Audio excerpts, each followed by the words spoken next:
Hey, what's up? Seth Mosley here. We're on the Made It in Music podcast. And a quick announcement for you guys. This is brought to you by the Song Chasers commercial songwriting course. This is all found at fullcirclemusic.com, and you can click on Academy if you want info on how to write a commercial hit song. And speaking of commercial hit songs, we are in studio today with two of the amazing songwriting contestants that were on the last season of SongLand. We've got Steve Fee, and we've got Olivia Lane. Hello. Thank you so much for being with us today. Yeah, man. Yeah. Excited to be here. So, yeah, it's awesome. I love the show. Thank you. But I want to go way back, and I want to hear about your guys' individual stories pre all that. So we'll just start ladies first. Oh boy. Here we go. What was the first moment that you knew music had impacted you and you knew you had to commit your life to doing it? Yeah. Well, I feel like for me, figuring out being an entertainer came first. I did musical theater, ever since I can remember. Probably, I think I was 6, and Grease was my first musical that I ever did. Yes, and right? This is already getting good. It's nice. So good. And Steve knows my personality, but like I was cast as Jan, which is like totally up my alley, like quirky, crazy. But I was doing the Brusha, Brusha, Brusha song that's in the movie. And like I was performing it and everybody was laughing. And whether they were laughing at me or with me, I didn't care. But I was like, this feeling. I love the feeling of making people feel good. So what is that? And so as I kind of matured as an artist, I kind of just was drawn to music, especially because my mom was like a local Texas country singer. And so she would always have music playing throughout the house, and she would take me to the studio with her. She'd take me to karaoke bars. And so music just became something that I fell in love with. I just had a very intense emotional response to music at a very young age. So it wasn't like she did it and you were like, I don't want anything to do with that. Like you were in from the beginning. I was in from the beginning, yeah. I mean, I did everything. I acted, I did music, I played guitar, I did theater. So I was just kind of an artistic kid in general. The songwriter thing was a little bit further down the line for me. I went to LA for 2 years of high school and 4 years of college. And before that, I had just been growing up in Houston. But I moved out there because I wanted to pursue acting. Because I saw Demi Lovato and Selena Gomez and all these girls from Texas who were like making their dreams happen. And I was like, I gotta do that. So luckily, I'm so blessed. My mom went with me and then my dad went back and forth between Houston and LA. And got an agent. Did a lot of auditions, failed so many times, like failed hard, like didn't even get like one commercial or anything. But I took songwriting in college, and that's when everything changed for me. I didn't really realize how much I loved songwriting. And so I called my parents and I was like, hey guys, remember when I wanted to go to LA, pursue this acting thing? Just kidding. I'm going to Nashville. I'm going to be a songwriter. And they're like, oh my God. So they've really supported my dreams. I've been very blessed. But yeah, so I've been, I guess the songwriter country pop artist thing didn't really like start until 2013 for me. Okay, awesome. Yeah. I can't imagine what that's like growing up, having a parent, you didn't grow up like that, right? Like having one of your parents that was like super musical or anything? I had an uncle who was a pretty good songwriter. Okay. Christian songwriter. Like my dad was more into the medical arts. So very artistic. Very artistic. Yeah. There's some art that goes into that. There's some art that goes into that. But yeah, that's so awesome. Yeah, it was a good experience. And I think seeing my parents' relationship, like they met in high school in Texas. And then they didn't get married until after college, but he really understood the artist's journey because my mom like dropped out of college because she just wanted to sing. And so she traveled all over Texas and sang in a bunch of bands, and he saw that. He saw everything that she went through, and they came to Nashville for a hot second to try and like do the country thing. Nice. But then they just eventually settled down, and so now I feel like I'm the continuation of her efforts. The legacy. Yeah. Steve, let's jump over to you. What was the moment that you knew music was going to be the thing for you? I mean, I don't know if it was a moment that I knew it was going to be my thing, but I can picture the moment that I was like the most captured by what music can do to people in like a large group setting. I was actually in high school, and this was a long time ago. It was like early 90s, very early 90s. And we went to like my youth group from church went to like this big like conference, and there was like 10,000 people there. Like the Choir of the Fire or something? It was the Dawson McAllister Student Conference way back in the day. Yeah. And the worship leader guy was Al Denson. Oh, and wow. He stood up, and it was just one dude with a keyboard, and like captivated everybody. Like there's a bunch of high school students who didn't care at all about what was going on musically until he stood up and like did his thing, and it was all locked on him and really like focused and pulled everyone toward God. And I was like so impacted by that and just looked around going, hey, we're all doing the same thing at the same time for the same person. And that like grabbed hold of me huge. And so around that time, the guy that led songs at my youth group, we call it worship now, but we didn't call it worship back then because worship wasn't cool. It was like the same 3 kind of mediocre songs done every week, like with different instruments. Yeah. So like the guy that did that at our church left, and my youth pastor was like, Steve, would you lead the songs? And I was like, there's absolutely no way I'm ever going to do that.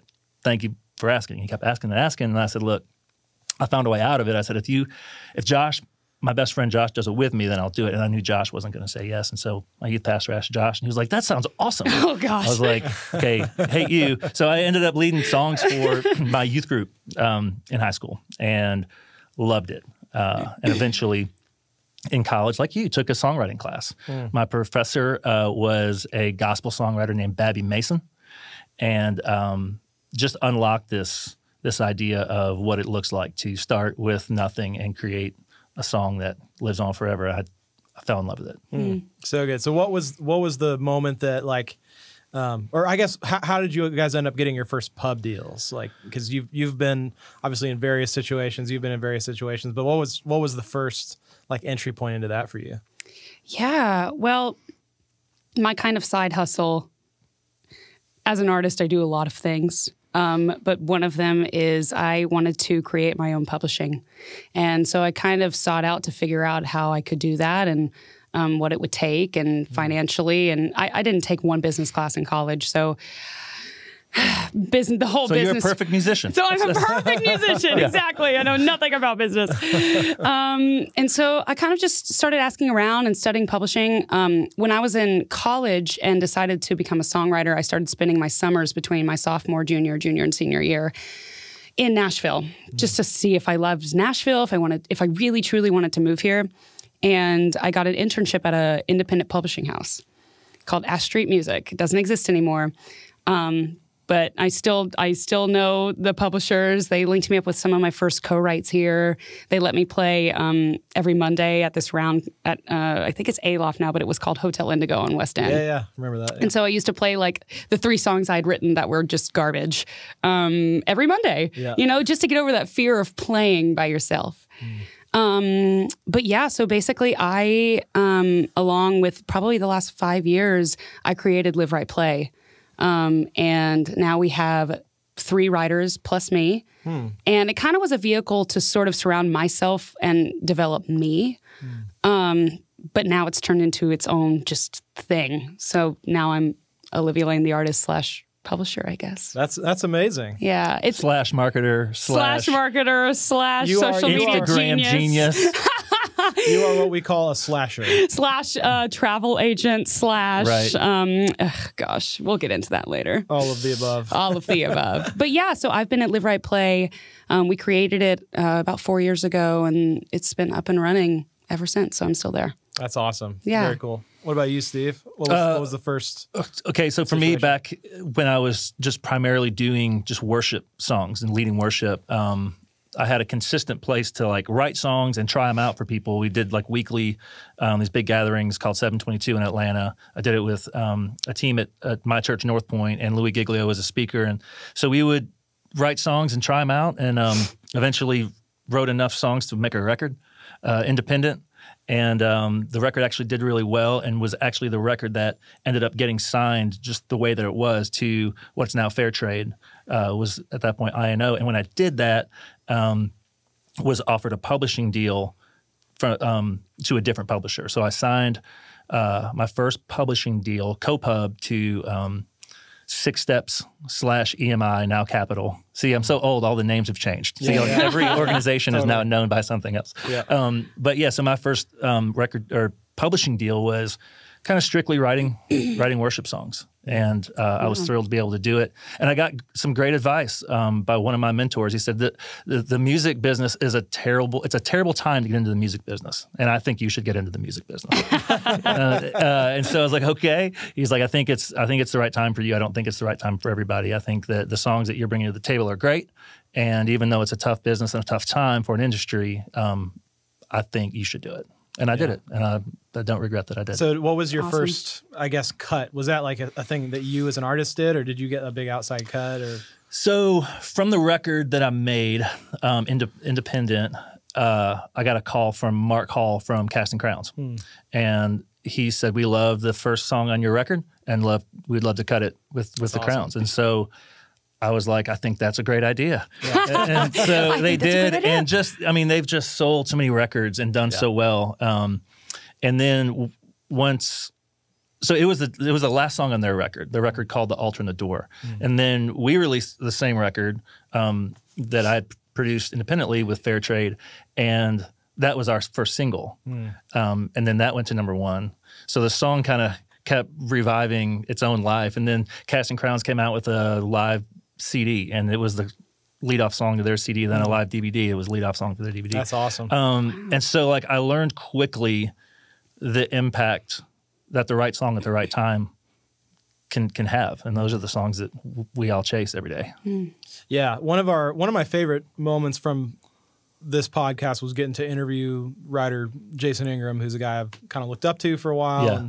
But he shared a story about his first year signed to a publishing deal. He literally got 0 cuts. Yeah. Second year, 0 cuts. Third year, 1 cut, and it was a hidden track on a record. That's wow. So a lot of people think like the moment that you sign your deal, it's just all off to the races. Like, was that the case for you, or did it take like, what was that first year like, kind of getting into the publishing, the Nashville label world? So I didn't understand a lot about publishing when I signed a publishing deal. I knew it was a part of the equation. It kind of had to happen, and there are people, working your songs. But I didn't really know what publishers did, and I felt like we were the ones carrying our songs everywhere. And that at that point was true. Like I don't know of any other work except for like some online, video stuff that they would do to like equip other like bands or worship leaders to like play your songs. But for us, it was a pretty quick ascent, because we figured as long as we're going to be a band and have a publishing deal and have an artist deal, let's play as many shows as possible, because we believe that our best foot forward in marketing is just being in front of people. And so we played, I think our first year, 280 shows. Wow. And it, it paid off from a momentum standpoint. Songs got out there. Some, did great on radio. Some were mediocre, because that's how radio works. But for us, it wasn't a slow burn. It was kind of a slow burn before I signed, like becoming a writer and figuring out who to write with. And that's a different story in itself. And it involves you, actually. So maybe I'll tell it later. Maybe I won't. Maybe I'll just keep you in suspense. So. And the people. But yeah, so once I signed the publishing deal, it was kind of off to the races for about 6 or 7 years for us. That's pretty hot and heavy. So you kind of took, it sounds like a little bit of a different route, and you sort of started your own thing with some other people. What was, and you said that's been about 4 years now? Yeah, it's kind of the theme of my career, actually. What's that? Just starting things on my own, just doing it because no one else is going to do it for you. Well, maybe talk a little bit about that. Like, what has it been like for those, what was, maybe even just put yourself back in that first year of starting it. What did it look like? Yeah, I feel like, especially as I would consider myself, when I came to Nashville, like a brand new songwriter. Like I'd taken a couple of years and written a couple songs, but I didn't know anything about like studying from great writers in Nashville. And I mean, I knew the songs that I loved and I knew the writers behind them, but I didn't know actually the mystical craft that went into creating a song with other people and co-writing. I'd just really written alone. So I think the first year first year and a half was really figuring out, oh, I really don't know anything about songwriting. I really need to get better about being a songwriter. And I was coming out with music. You know what I mean? Like, and that just kind of proves it within itself. Like, I was coming out with decent music and still challenging myself and realizing that I really needed to learn a lot from a lot of people. And then I feel like once you start learning a lot from other people and you really listen to them, there comes this switch where it's like this flip where you're like, wait a minute, my ideas are great. So how do I find the right people who won't knock my ideas down and think that they're dumb or make me feel like they're dumb, and finding the right people who understand my brain and who understand what I want to write about. And so you go through this whole, like, you find people who really like what you're saying. You find people who are like, that won't work. And it's you just trying to make your way through all of this advice and how to stay true to your compass of who you are as an artist.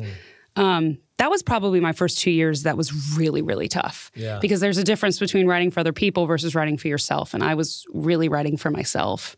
But I think what I realized too on the, in that process, because I'd done theater so much and I was telling other people's stories and singing about other people's stories and somebody else's script that they had written, I didn't actually really know what I wanted to say as a human, like as Olivia Lane. Like, who am I as the artist? What's my message? What's my purpose? So if there's any artists or songwriters out there that are in that space, like, I would say take 2 or 3 months to just really figure out who you are, what you want to say, because I feel like I probably burned 8 months, knocking my head against the wall as a songwriter, being like, oh, none of my songs are good. And because I actually didn't really know who I was on the inside. And in your early 20s, you're just out of college. Life is really flipping its head upside. You're just trying to figure out how life is in the real world outside of school. Or your early 40s, either one. It's fine. It's fine. Really? We don't need to talk about it, though. Don't make it weird, Olivia. Really, your whole life. I mean, who knows? But it's just you just have to give yourself some grace and just give yourself time to figure it out. That's good. Yeah. That's good advice. Thanks for sharing that. Yeah. I can't really remember what the question you asked was. No, I just went on this whole tangent. That's good. Did it answer? But that was great. That's great. Did it answer the question? I'm sure you did. Steve, I want to jump over to you. How did you, so fast forward now, a lot of what we're talking about today is this show, SongLand. It's this NBC show that you guys had the opportunity to get on. So Steve, how did you get connected with that opportunity? Okay, cool. So I had heard about the show through our mutual publishing friend, Chad. And I don't know when it was. It was somewhere toward the top of the year, late January, early February-ish. And so decided I'd already been working on a song with my buddy, Zachary Kale. And we decided to finish it up and submit it for SongLand. And since Zach can sing 12.9 times better than me, he went to SongLand. So it got accepted. They loved it. It said, great. And we had an idea of some of the artists that were going to be there. We didn't know what song we were pitching it for. We were hoping One Republic, I think, like everyone was. And so it came back and said, you're going to be on Meghan Trainor's episode. And so Zach went out there. They told you that? They told Zach when they finally. Oh, that's crazy. Yeah, so he kind of knew. Yeah. So he was like, okay. Oh, right. So he went out there and she loved the song and said, but it's a love song and I'm not looking for a love song for my record. I've already got enough. So he didn't get graduated into the top 3. He got to go home. So then I kind of thought it was cool. That was great. That was our SongLand, run. Yeah. And then I got another call from Chad, and he said, "Hey, look, this not really an inside scoop, but the only thing I can tell you is that they are coming up on a deadline to shoot an episode, and they don't have all the songs yet. And so if you have any songs laying around or you want to write a new one, I'd love to hear them. And the deadline is tomorrow at 6 p.m. This is how TV works. Seriously. And so I was like, I have nothing. Cool. And I wasn't even in town, but I was out of town in North Carolina. So I called up Zach and I was like, hey, dude, do you want to take another shot? We have a 18-hour window to submit another song. So we pulled a finals week in college all night on Skype writing this song. Wow. And we only wrote a verse and a chorus, 90 seconds, which is all that they really care about anyway for the show. And so we submitted it the next day. I submitted it at 11 a.m. the next day and had a ticket to go be on the show, an airplane ticket by 6 p.m. that day. So Crazy. Chad wasn't wrong about how quickly they needed a song, and apparently how quickly they needed someone to sing it. So I was like, please take Zach again. He's so much better. They're like, nope, sucker, you're coming out here. So that's how I got out there to. Was it you? Did you sing on the demo? No, Zach did, which also made me like another level of insecure because he like destroyed the demo. He sounded so good. Zach's one of those guys that can sing the phone book. He can sing people don't know anything, his stuff. Any genre really. Yeah. I mean, he can sound like John Legend if he wanted to. Yeah. So yeah, that was my kind of like last minute. What do you think of this song? That's It's like awesome. I remember getting a phone call from like one of the head producers, and she goes, "Well, are you ready for all things that are going to be Songland?" I'm like, "Do I need to be? Am I going? I have no information." No information. She's like, "Yeah, you're coming." I'm like, "Okay, Oh, got cool. it. Thanks for Cool. keeping me up to speed." So yeah, That's amazing. By the next morning, I was on a plane. Wow, crazy. Olivia, what about you? How did you get connected with Songland? So we just got a random email in like December of last year. Oh, wait, December 2018, right? No, 19. Oh my God. Yeah, Wait, no, 18. It was 18. It was 18. Yeah, Okay, I'm sorry. I'm caught up now. You're there. Yeah. So like December of 18, early 2019, January, they just emailed me and they were just like, hey, we're the team from SongLand, and we've noticed. I think I was in the system, like I was in the NBC system because I'd auditioned for The Voice. It wasn't back from when you sang "Brusha, Brusha, Brusha." No, so a talent scout saw me, and they were like, "We saw you at your 6-year-old killed performance. We need you on the show." Hey, it all connects. You know what I'm saying? But anyway, so they asked for like a catalog of songs, so I sent, and then like didn't hear anything for like a month. I was like, is this show legit? Like, I don't know what's going on. And then I saw that Shane McAnally was tied to it. And I was like, oh, okay, it's legit. Because I love Shane. He's amazing. Yeah. And so like probably like a couple weeks later, they were like, great, we love this song. And you're in like the top whatever. They would just like trickle information and then like totally disappear. And then I get an email. I'm skiing for like spring break, and I get an email on Thursday night, like in March sometime, March, April, because that's when we shot, right? Like tonight, you will figure out if you're on the show. So Thursday night goes by, I don't get an email, and I'm so bummed. Yeah. I was like secretly very bummed. I was like, man, I made it so far. Friday morning, I get a call. Hey, you made the show. We need you here in LA by Sunday. And so I had to change, like I had to get out of the ski town, had to get back to Nashville within like 48 hours. And then I was in LA by Sunday. Found out Friday, in LA by Sunday. And shooting by Monday. I'm sorry that your ski trip got cut short. You know what? It was all worth it. It was all worth it. Blessings coming my That's way. right. You know what I'm saying?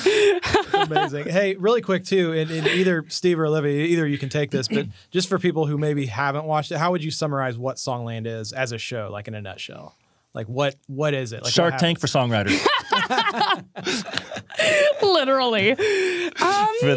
For those reasons, I'm out. Those reasons I'm out. I'm taking my song. Yeah, I would equate it to that, but like the set, like everyone's more friendly. Yeah. Yeah. They're not the sharks. They're not actually. Right. Yeah. Yeah. So they're coaches, right? They call them Yeah, I coaches. mean, like they visually look like judges, but they're coaches trying to attach themselves to the best songs and then improve on them. The goal is every single week has a new like A-list kind of artist out there, and they're looking for their next song that they want to record.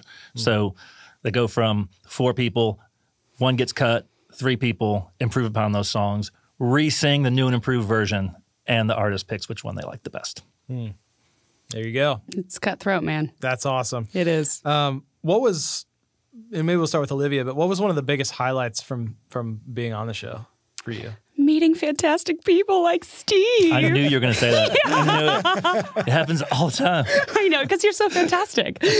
Okay, now the real answer. Okay, the real answer. No, I'm just kidding. No, you know, it's funny. Like, so I was there for a week filming. Were you there for a week? Yeah, about Okay. 7 days. Yeah. 7 So, like, you're in this hotel for a week. I mean, you could get by not talking to anybody and just showing up for set and like going back. And I remember the first day of shooting, and I remember walking past, we had a bar. There was like a bar restaurant in the hotel, luckily, and it was outside. It was perfect temperature when we were there. So I mean, good. perfect. And I just remember seeing we had like a welcome, like, information session the night before, and all the songwriters, everybody was out, and I was walking by and I was like, I could go to my hotel room, but I could also go hang out with the songwriters. And that was the best time. Yeah. I mean, shooting was fun and we got to see each other and hang out, but like that time at the bar. Yeah, it was like a regroup, kind of like every day. Like, just what kinda did you come go together. through? Yeah, It was really fun. Yeah, like what's going on? Like, give me an update. And like that first night, we all went around and played each other our songs in their like beginning stages, and I think that was probably the Just funnest like at part. the hotel bar or whatever. Yeah. Yeah, just like on the phones or whatever. Yeah. It was Awesome. great. It was great. And so like if there's anybody out there that's, I mean, hopefully they maintain that culture, because Yeah. the producer, they didn't make us do that. Right. But It's we just just kind you. of were drawn to each other because it was like, this is the first season. This is strange. No one knows what's going on. So let's just band together and like get through this together. Yeah. Yeah. What about for you? Biggest highlight? I think the biggest like takeaway is like leaving the experience really like with a lot of life and a lot of energy. I feel like they've created a very life-giving, like encouraging atmosphere for the songwriters. It doesn't feel like, even like, to fast forward, like my song wasn't picked by Aloe Black, who we were trying to get him to record it, but like Shane came and gave me a huge hug and said, just so you know, I wouldn't change a single thing about our song. I love our song and I love you as a songwriter. And just even walking away, not like achieving like the goal that we all kind of wanted to, I just felt so encouraged and like understood as a songwriter. I think that I had like nerves around being in a write with like, you know, Ryan, Esther, and Shane. Ooh, yeah. And then as we were talking about the song, I didn't feel like the student and that they were the masters. I felt like one of. I agree with that. And they were super gracious to kind of pull you into that and talk about the things about the songs that could be improved on, but also just really elevate you as a songwriter and highlight the cool parts of your song. So I don't know. I was encouraged, and I was kidding the whole time I was out there, like I'm everyone's father because I'm so much older, and like I felt like what you know, I don't know. I just left with like energy and wind in my sails as a songwriter, and that was That's awesome. I agree with that. Yeah, like they really cultivated like you belong here. Like, and that's the thing. Like I think Ryan Tedder said it. He was just like, he wanted to wait and do a show where like everyone was a winner. And yes, there is one clear winner because the artist chooses, but like you really truly feel like you leave there and you're like, I can still be a songwriter just because I didn't have my song selected, which I made it to the top 3 too, and mine didn't get selected by Leona Lewis. It's like, no, like I'm still a great songwriter and I made it here because of that. Yeah. And so, yeah, it was just a really good kind of bump in the confidence. Yeah. That's awesome. super grateful. Yeah. So what did a day, or I guess you guys were there for a week, but what did a day of filming kind of look like on the set? You're either up at like 5 a.m. getting my makeup ready and stuff and like shooting by like 7 a.m. or you wait till like 2 o'clock in the afternoon. You had like the morning or the afternoon block. Yeah. So they would do one like episode at a time. So if but it's funny because like I said, when they said you're coming, here's your ticket, same day, I got out there and sat in the hotel room for 2 days. Yeah, It's like, hurry up and get out here. And like We I need you. didn't do anything for 2 days. So there's a lot of hurry up and wait. Yeah. The day that they did the B-roll filming where you like Oh, drive my around gosh. town, it's just like literally a tour of LA, and like you go to Venice Beach and put your hair in the wind and like, hold the guitar, which I'm sure you did way better than me. But They didn't even use any of mine. I was walking for hours in heels. And I was Hey. like, this footage is brilliant. same. Nothing. None. Zero. So it was, there was a lot of hurry up and wait, but the cool thing is a lot of the wait was waiting with everybody. So we just, Right. set up camp and be ridiculous. And be ridiculous and hang out and just talk about life. Yeah, that's awesome. Yeah. So what are some things that, if anything, you know, and either of you can speak to this, but what are some things that the show maybe accurately portrays in the finished product about the songwriting process, or maybe some things that you're like, well, that's not necessarily how it maybe goes down in the real world? Is there any kind of, I think they accurately depicted, obviously it's way more in depth and sometimes can go a little bit slower, but the part after we sing our songs and they just dive in and volley different ideas, like, well, what if we did this on the chorus, and what if we did this on this lyric, and that could be tweaked, and this melody, like, they're such pros that it was like a Disney ride watching them just like bing, bing, bing, bing, bing, like, but like that's how it is in a write. It's volleying. It's like, oh, I love that. Keep doing that. Oh, like it's just the creative wheel starts rolling, and it's like a tiny little snowball, and it turns into like an avalanche. It's just like. So I think they portrayed that really well. Yeah, it's freakishly fast. Freakishly fast. Yeah. I think like it was a little longer on mine. Like I think it was like 10 minutes into our collaboration. Like as soon as you get done singing the song, that something was said that actually had an impact on the final version of the song.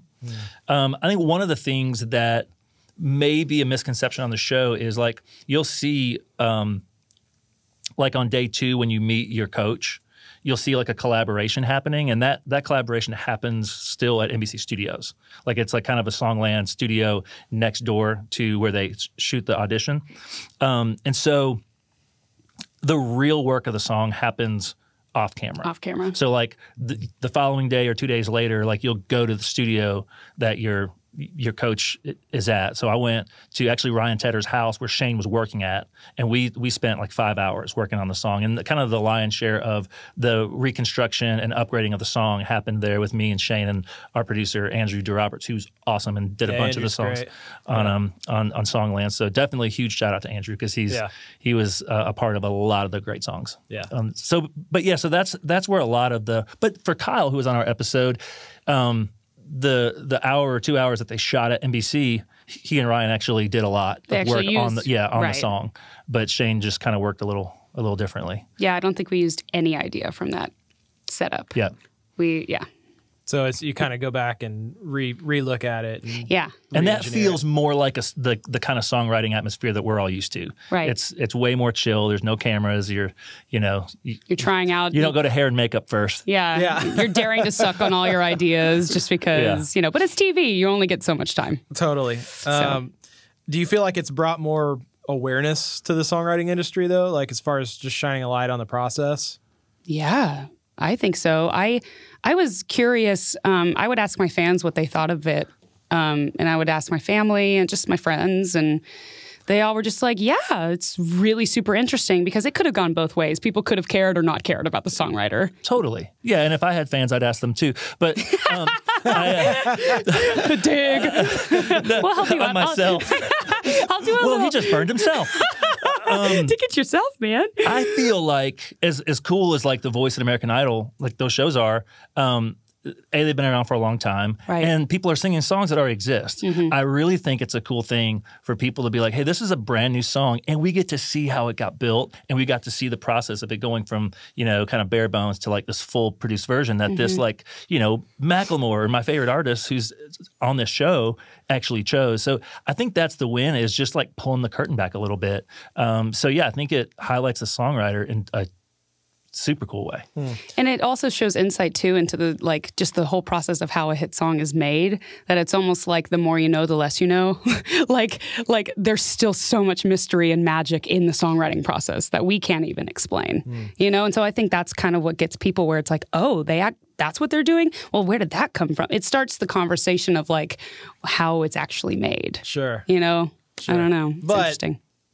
The fact that you guys, even off camera, the 5 hours that you go into writing mode, there's obviously still a formula there. Otherwise, you wouldn't walk out in 5 hours and have it done. Totally. Yeah, 100%. Yeah. Learning from the pros who know exactly what levers to pull and how to make a melody hook, how to land the chorus. Absolutely. And then also the artist would really pitch in too. Like my song, for example, was a piano ballad, and Leona wanted it to be more up-tempo, and so we just changed it into like an EDM banger. So the artist was involved. I don't know how much Aloe was involved in like what y'all did, but he was.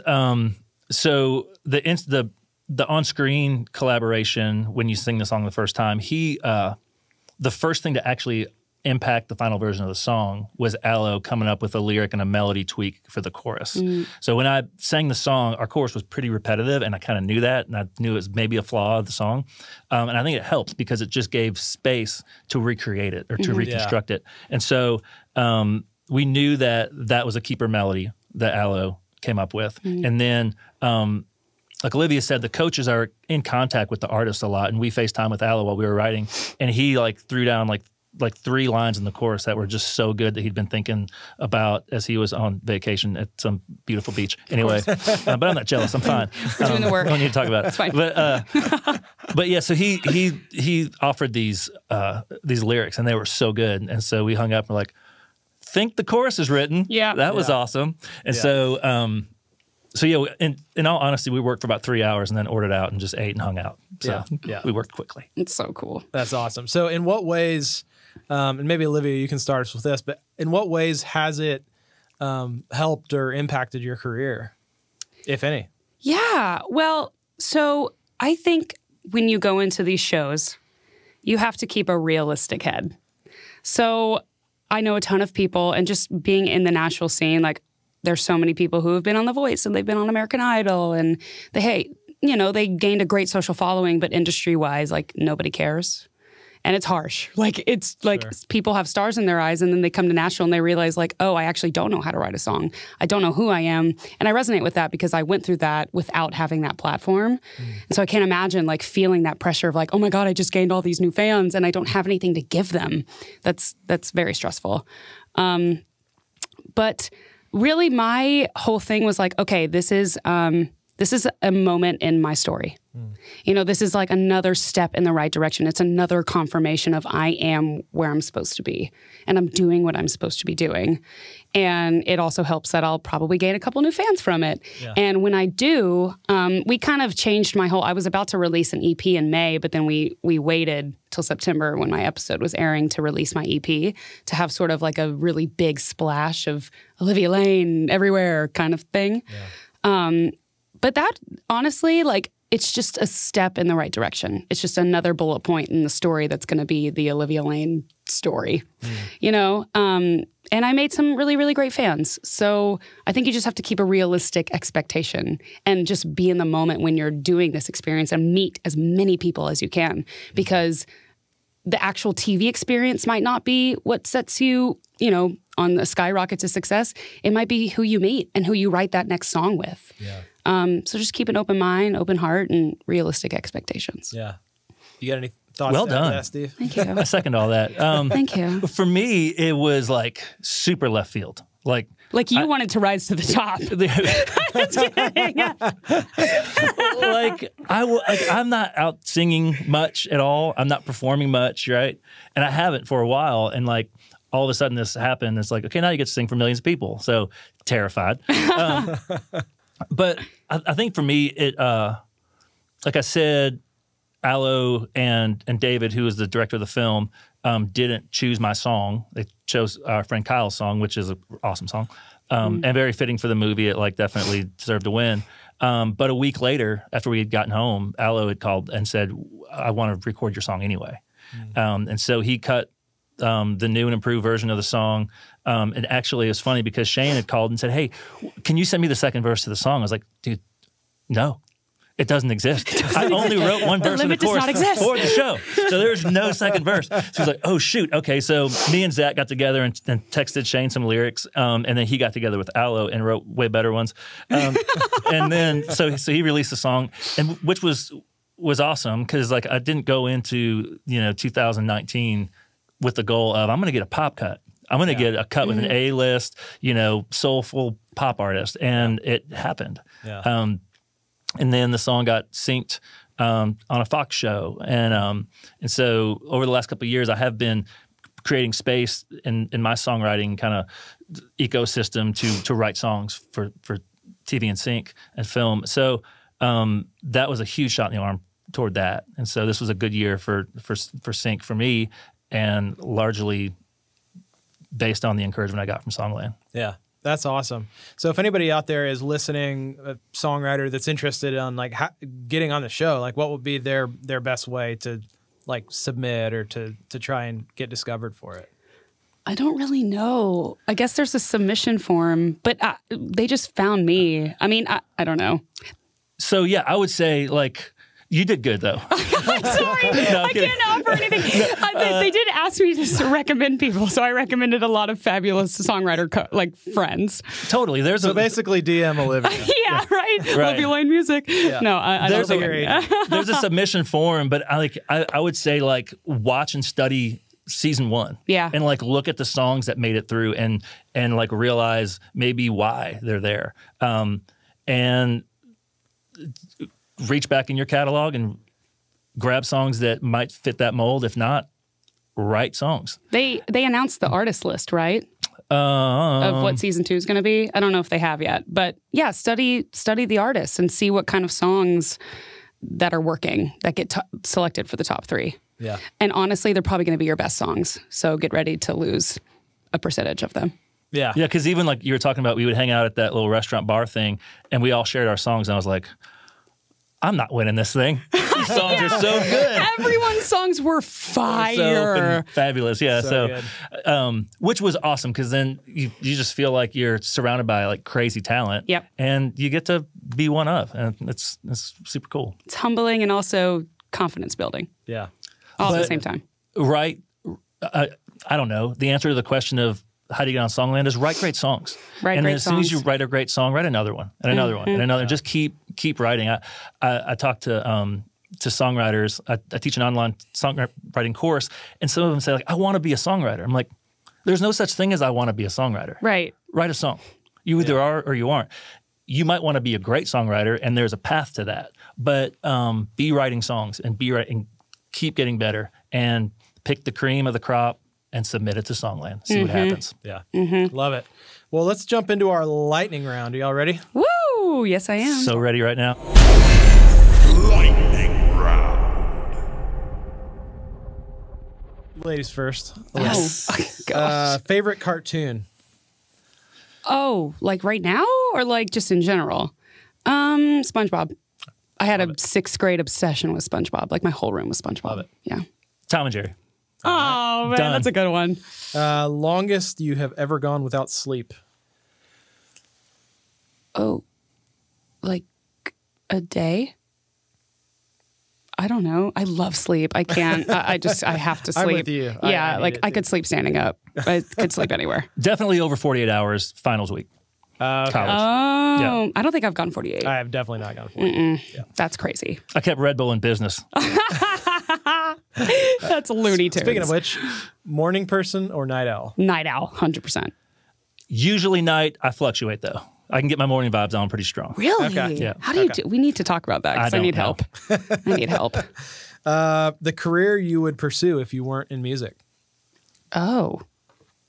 Maybe like something else with writing, like a novelist or something. Okay. Yeah, or a screenwriter for a TV show. Awesome. These are all goals I want to do eventually. So Yeah. Hey, Yeah. Put it out there. put in it the out there. universe. Manifesting 2020. Let's go. Exactly. Yeah. I don't know. Something adventurous probably. Something that is very different than sitting in a studio all day. Okay. So I don't know what that is. I just saw that Vans thing where they go to like crazy places and surf like weird waves, like waves that are made from like glaciers falling, and then like it makes a wave and they surf it. I can't surf, but something like that it's within Like my you skill set. skydive into the water and then you surf the wave. So down with that. Something If I like could that. skydive or surf, I'd totally do that. That's awesome. Okay. Last one. Track you're jamming to right now that you didn't write. Oh, I went down a very deep rabbit hole of Ashley Simpson this morning. Like Pieces of Me, throwback. That whole autobiography album was fire. Yeah. I'm so sad that whole SNL thing happened for her because I know. so many people lip sync. Who cares? I forgive you. Yeah, Like exactly. that album was so good. Good songs. Yeah. Yeah. I dig the brand new Chainsmokers song "Family," Oh. and then I still try to listen to that Capaldi song and not cry. Yeah. Exactly. Oh man. Somewhere between those two. Right. So I might good. cry right now thinking about it, Seth. It's a great Hey, song. it's a safe place. It's a safe place. Well, hey, as we're finishing up, we are going to get into our deep dive. We touched on this earlier, but you are secretly a slasher, Yeah. and that's not what people think it might be is. what you think. Or it might Or be. it might be. Or it might be. But we're going to talk about how to be a slasher in the modern music industry in the deep dive. You're not going to want to miss that. It's at madeitinmusic.com. You can check that out. And Would you please dive with us? Dive deeply with Deep us. dive into Dive the deeply. slasher vibes. exactly. But hey, thank you guys so much for being on show today. Really, really appreciate it. Yeah, Thank man. you. Thank you. This was we'll fantastic. We'll have links for all of your stuff in the show notes. Again, madeitinmusic.com. You can check all that out. Yay. And again, the show is presented today by, I feel like I'm like reading an official sponsor thing. You're doing great. I'm captivated. It's I'm going to buy whatever you say. Yeah, honestly. I'm clicking the link that you're about to push. But yeah, the show today is brought to you by the Song Chasers commercial songwriting course. As we talked about in this episode, there are no formulas, but there are formulas. Otherwise, songs would not get written in 3 hours that are so good. So that is exactly what this course is all about. I put it together with my team and some of the best songwriters in the industry. You can find it at fullcirclemusic.com. We dive into ideas for starting, inspiration, writing great melodies, writing great lyrics, pitching songs, getting them cut, and then producing great demos, which is very, very important for your songs. Mm-hmm. So if you're interested in that, check that out. It's at fullcirclemusic.com. You can just click the Academy section of that, and all of the info is there. Again, that's the Song Chasers commercial songwriting course. So Steve, Fee, Olivia, Lane, thank you so much for being here on the Made It Music podcast. Thank you. Thanks, bud. Hey, this is a PS. I want all of you to check out Olivia Lane's new single that Yeah. just came out not too long ago. You want to talk about that? Absolutely. Yeah. So it's called Same Old Story.